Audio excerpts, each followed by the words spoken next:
This Impact Wrestling review was brought to you by 5 Hour Energy.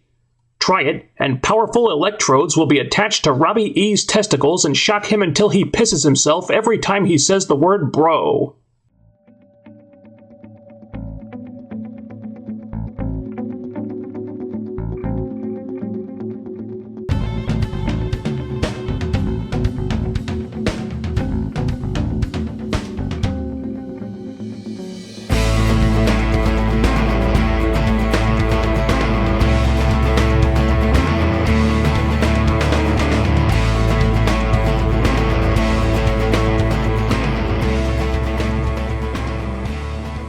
TNA, that was mean. How dare you get our hopes up like that? Impact starts, Taz is not at the announce booth, so I get all excited like a kid at Christmas because they finally kicked him out of there and the announcing is going to be so much better now. And for the first 30 minutes of the show, it was. It was so much better. No arguing, no stupid jokes, no stumbling over their words, no moments when it was obvious they had no clue what they were talking about. Just 2 announcers calling the show like they're supposed to. After the last several weeks of the post-heel turn Taz, this was absolute bliss. Then Taz came back, and all my hopes for an announced team that's actually tolerable this week were shattered. I got a factoid for both you guys. I got a boil on my ass. Man, those first 30 minutes were sweet, weren't they? One of the big reasons why so many people think Bully Ray is going to turn heel at Lockdown is because he's been in such uber babyface mode lately that it kind of feels out of character for him. Now, the opening segment was a perfect example. Promos were just fine.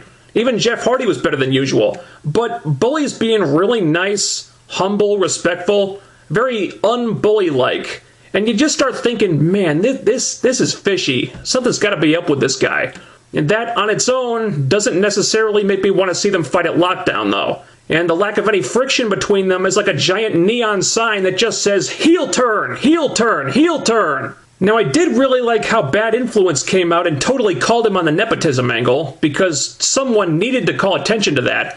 But the heels doing it makes it too easy to write off. I thought the point of this was to show that Hogan was compromising his ethics to give Bully the title shot, and to fully grasp the morally gray nature of that, it needs to be a babyface who does this. Yeah, they seriously should have had James Storm and Magnus air their grievances last week. This angle is missing something without that. Good segment otherwise, though, and Bad Influence saying that someone had to rub suntan lotion on Brooke's backside and tweet tasteless photos of her, that was priceless. For the people who have been asking me, Fourth Dimension Fool Killer is still missing. Has been for the last 2 weeks. I'm sure he's up to something, but I have no idea where he is or what he's planning right now. And that scares me. Velvet Sky versus Tara. Why was Jesse Goddard's out there? Brooke Hogan bans him from ringside during Tara's matches.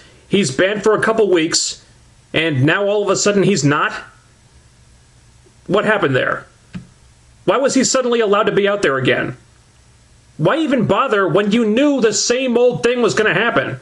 Jesse interferes, again. Referee sends him to the back, again. Tara gets distracted, again. It felt like a pretty pointless retcon, just retreading old ground. Nothing new happened here, so why bother? Why was this even done? Typical Velvet Sky match, mercifully short, nothing much to say about it really. Although, I honestly think Velvet has the worst-looking clotheslines I've ever seen. Just horrible. And now, surprisingly, it's Velvet versus Gail Kim at Lockdown. Which really does not interest me at all, because we already saw that match at Lockdown last year. Couldn't they at least keep Tara in there, just to mix it up a little bit? It seemed like she got written off really quickly. You know what really chaps my ass? Smokey. What a bitch. You hear that, Smokey? You hear that? What are you gonna do about it, huh? What are you gonna do? Yeah, nothing. That's what I thought. Coming into my home like that. Loudmouth piece of shit. Was anyone else kind of confused by the tag team title match hype this week? Bobby Roode is absent.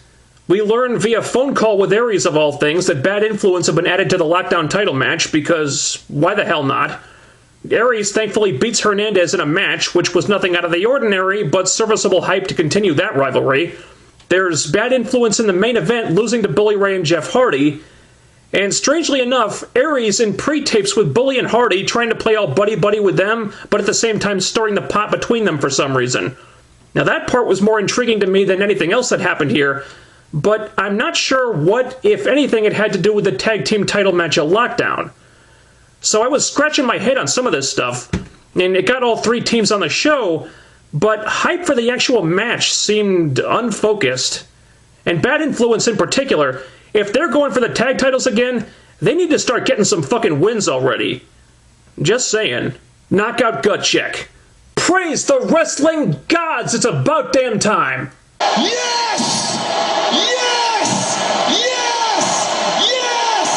Yes! So there's two ladies vying for a contract, and, well, wouldn't you know it, guys? One of them's a former WWE diva. I know, right? What are the odds? Jesus. So we got Ivelisse Velez, formerly of Tough Enough in NXT, versus, oh, God help me try to pronounce this one. lei'd Tapa,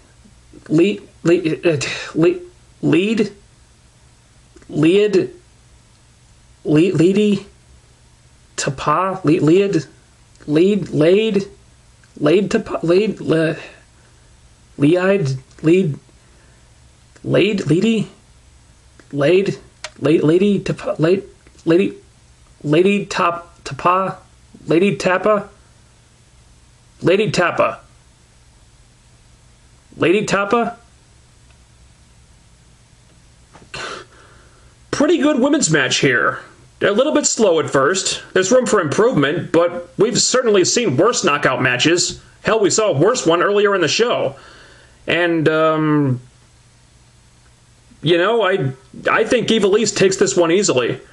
For several reasons. Number one, her interview was better. Seemed more confident in the mic skills department. Number two, her wrestling was more polished. Got a lot more experience. And then there's the MMA factor. Now think about this for a minute. What's the hottest thing in combat sports right now? Ronda Rousey. First UFC Women's Champion, just main evented UFC 157 a few days ago. Meanwhile, TNA are kissing Bellator's ass like nobody's business, another mixed martial arts company. And right out of the blue, TNA do knockout gut check where one of the women has an MMA background? No way that's a coincidence. They were playing that up through the whole segment, and notice how she was working sort of an MMA style, using a lot of submission moves. I think it's pretty obvious what TNA are doing here. They're looking for a knockout with an MMA influence so they can piggyback on the Ronda Rousey hype. And you know what? That's not a bad idea. So I fully expect Ivelisse to get the contract next week, and don't be surprised if they fast-track her to TV. As for Tapa, personally, she wasn't my cup of tea. You know, to me, she just came off like a second-rate Awesome Kong. You know, she wasn't as coordinated as Velez. I didn't really care for her mannerisms. You know, all the yelling was kind of overdone and too exaggerated. You know, the crowd kind of crapped on her at one point with the "She's a Man" Sorelda chants, so she probably needs to change her look somewhat. She certainly wasn't bad. I just think they can do better. You know, she's only been wrestling for like a year and a half or something. I mean, maybe they could take another look at some point, but I don't see much reason to sign her now. I think there's a temptation on our part as fans, especially with the knockout roster being so depleted, to say that they should sign every new woman who comes in just because she's there. And I don't buy into that. Yeah, if they want a big Amazon-looking woman, then why go for someone like this when Alpha Female just tried out for gut check, you know? I mean, come on, let's raise our standards here. You know, maybe someday for Tapa, but for right now, I would pass. I say, get some more experience and try again in a couple years. So Kenny King convinces Bob Van Dam to give him one more shot at the X Division title, but the condition is that Kenny has to leave the X Division if he loses. Apparently, with Hogan gone this week, the wrestlers can just pull stipulations like this out of their ass. Whatever. We've seen this match a lot lately. They kind of ran the well dry on it, and as much as I love Kenny King, I was struggling to care because I've just seen it so much. And they didn't present it like it meant something either. That didn't help. They cut away from the match way too quickly. Even the stipulation was thrown out there like it was no big deal. I mean, that's something that really should have been set up last week. Maybe give it a hype video? I mean, don't just throw it out there like it's a normal TV match. Kenny didn't even get his entrance shown, for crap's sake. I don't think these two have a ton of chemistry together, but the match is alright. I don't know what went wrong with that finish. Somebody botched something, but it didn't even bother me because finally, Kenny King is the X Division champion. Yes! Oh, hell yeah! He even won the match clean, too. How sweet was that? Kenny King is a star, man. He's one of these guys that TNA should be building their company around. He has the look, he has the ability, the mic skills, the charisma. All due respect to Bobby Roode, but he has the it factor. And if they're still doing Option C, Kenny King is absolutely the guy to roll with. But him winning the title 2 weeks before the pay-per-view, that's just weird. Why not just do it at Lockdown? The same thing with Velvet Sky last week. Why not switch the title at the pay-per-view? They kind of blew their load with these title changes on free TV, and now people have 2 less reasons to order Lockdown. I thought we'd seen the last of this stuff when they dropped 8 pay-per-views from the schedule. I really don't get it. This whole show is ridiculous! Where you at, Smokey, huh? Where you at? Come on out, man. I thought you wanted this. I guess not. Yeah, I'm onto you, you little turd. You like to talk tough, but you're only tough when you're hiding in the shadows. Deuces and 4s. Yeah, I got a deuce for you. Drop a deuce on you, you loudmouth prick.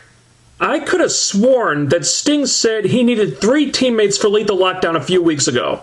I thought it was 4-on-4, but apparently not. It's teams of 5 now. Maybe I heard wrong.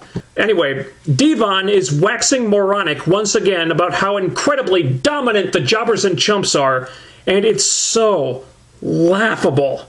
These scrubs couldn't dominate Hornswoggle at this point. So Sting introduces his team, and it's the 3 guys who should be on the team, so no complaints from me. And then the returning Eric Young is the 5th man.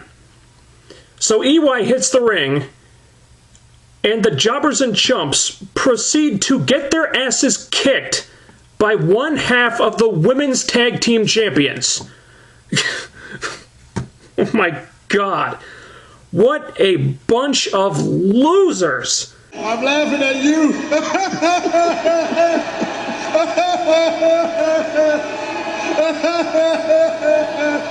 This actually came off a lot better than I expected it to. Sting did a great job hyping up his teammates like stars. Even the EY thing turned out really well, and I can't stand Eric Young. I didn't want him in this match in the first place. Lethal Lockdown is supposed to be a really serious, violent match, but you put a clown like Eric in there and you can't take it seriously anymore. But it looks like they may have accounted for that. Eric didn't get put on the team at the expense of Storm, Joe, or Magnus, which I was worried about. He played it serious. He didn't bring ODB with him. He didn't act like a mental patient. He never once took his pants off, thank Christ. You're welcome. And this kind of took me back to the early days when I actually liked Eric Young, because he was funny without being so over-the-top goofy. And if the writers are toning him down now, trying to find a better balance between the wrestling and the stupid clown crap, then you know what? I'll give EY another shot. Then Robbie E. cuts a promo. Ha-ha! Oh, God. Why can't someone just shove a sock in this idiot's mouth?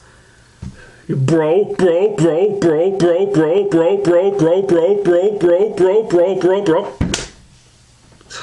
Shut up. Pretty basic stuff here. Robbie pretends to make up with Rob Terry. He does his asinine bro dance, which gets him no crowd reaction as usual.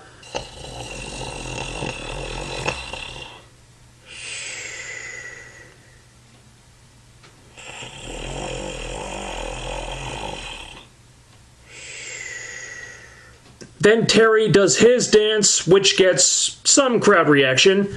Robbie tries to take him out from behind, and I'll admit, Terry completely no-selling that was funny, because Robbie getting punked out like the worthless jackass that he is usually good for a laugh. I don't see why this segment got so much time, though. I mean, at most, this is your comic relief piss break match at Lockdown, for crying out loud. It shouldn't take this long to set up. Seemed like a lot of wasted time here. I can only hope that if Robbie E gets squashed in 10 seconds at the pay-per-view like he should, it will have been worth it. Hey, Smokey! Would it help if I closed my eyes first? Would you come out and face me then? Huh? Bully Ray and Jeff Hardy versus Bad Influence. What? Bad Influence in the main event? Now you're talking my language. They do the job, of course, because that seems like it's all Bad Influence are doing these days, unfortunately. Oh, what a bunch of bull. It is a good match, though. Bully and Hardy go over, and if there's any tension between them whatsoever, they don't show it. So much so that the tension is notable by its absence, which usually means only one thing. My God, they are telegraphing the living hell out of this. Please tell me there's going to be more to this than a Bully Ray heel turn. Because right now, the really shocking turn of events would be him not turning heel at Lockdown. I really liked how the show ended, with Kurt Angle unmasking the vice president of the Jobbers and Chumps. Angle was shocked by who it was, but we didn't actually see who it was. So that was a nice cliffhanger there. You know, it's a good little hook for next week.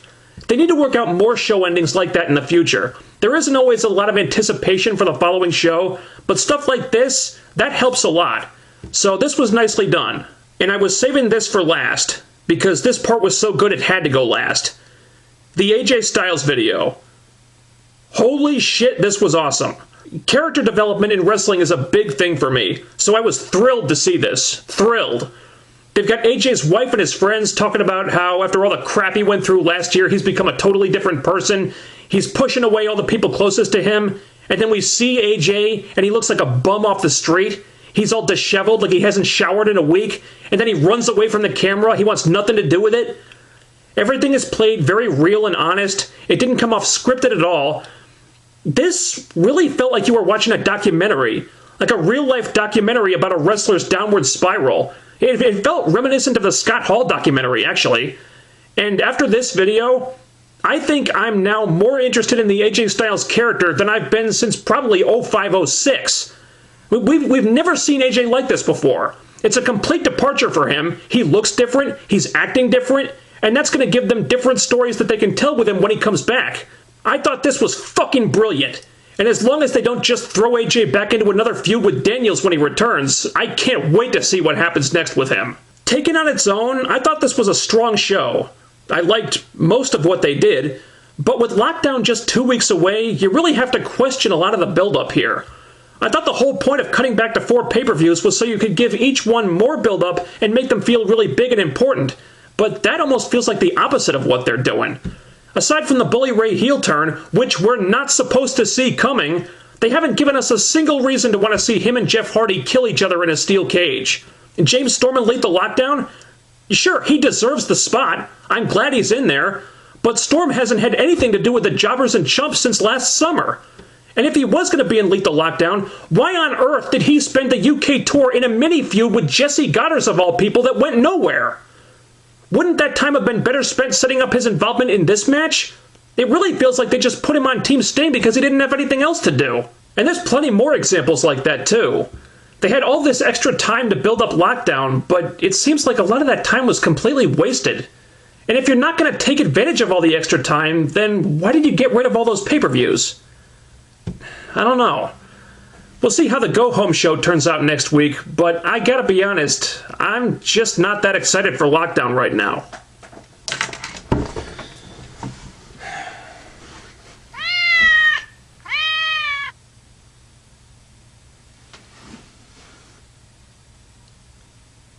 Well, well, well.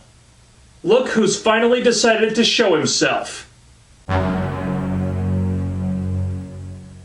What's wrong, Smokey? Why so quiet, huh? Well, you weren't shy about badmouthing me in the OTRS channel, but now that you're here, you're clamming up? Oh, I get it. You didn't expect me to back up all the smack talk, did you? Bet you thought that if you just showed up here, I'd stick my tail between my legs and run like a little girl. Well, surprise, asshole. There's only one little girl in this room, and I'm looking at him right now. Oh yeah, I said it. Ah, you still got nothing to say, huh? Well, that's just fine with me. I'm sick of talking anyway. You wanted to fight? So let's fight! Come on, punk ass.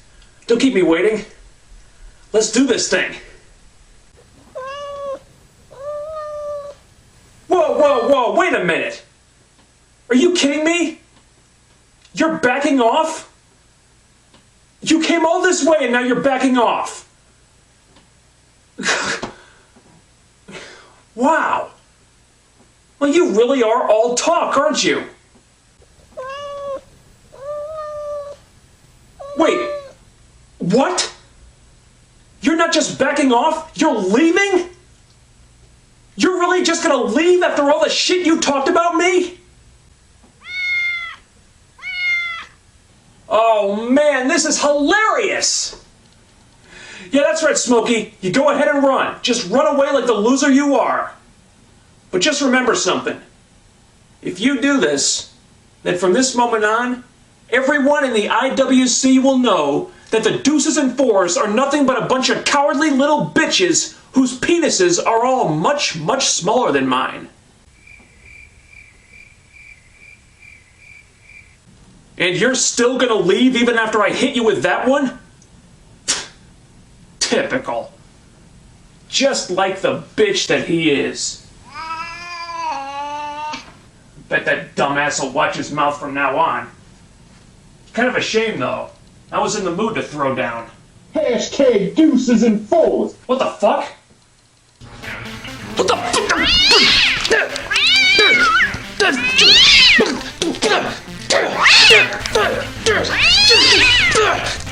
What the hell are you doing?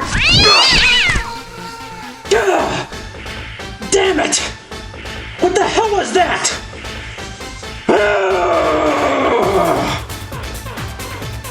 Are you fucking kidding me? You're gonna sneak attack me instead of facing me head on? Well, you just unleashed the beast, you furry little bastard! You wanna bring it?